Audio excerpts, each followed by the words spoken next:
अस्सलाम वालेकुम वरहमतुल्लाहि वबरकातुहू।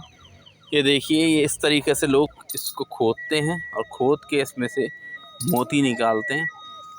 और आप खुद देखिए कि यहाँ पर ये मिट्टी जो है ये इस तरीके की मिट्टी है और इसको साफ़ करेंगे तो ये फिर मोती निकलते हैं। ये जिस तरीके से ये है, ये साफ़ करेंगे और ये फिर मोती निकलेगा।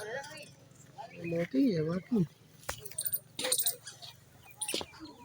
ये देखिए, इस तरीके से ये जो गड्ढे किए गए हैं, इस जगह इस पेड़ की सारी जड़ों को खोखला कर दिया लोगों ने।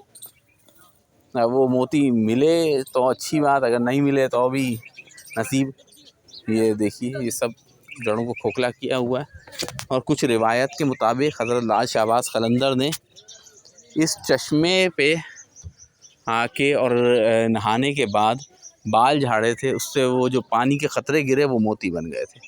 अब ये वल्लाहु आलम कि ये कितनी हद तक इसमें सच्चाई है, लेकिन इसमें मोती निकल रहे हैं और आपको हमने दिखाया भी है।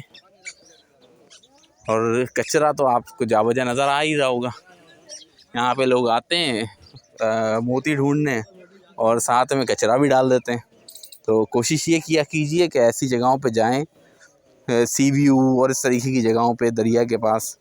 तो तफरीह के लिए जा रहे हैं तो अगले लोगों को जो है वो उसका फ़ायदा होना चाहिए, कहीं ऐसा ना हो कि ये नुकसान हो। जिस तरीके से ये देखिए कचरे की थैलियाँ पड़ी हुई हैं, तो कोशिश करें कि ऐसी जगहों पे एहतियात करें। अस्सलाम वालेकुम वरहमतुल्लाहि वबरकातुहू।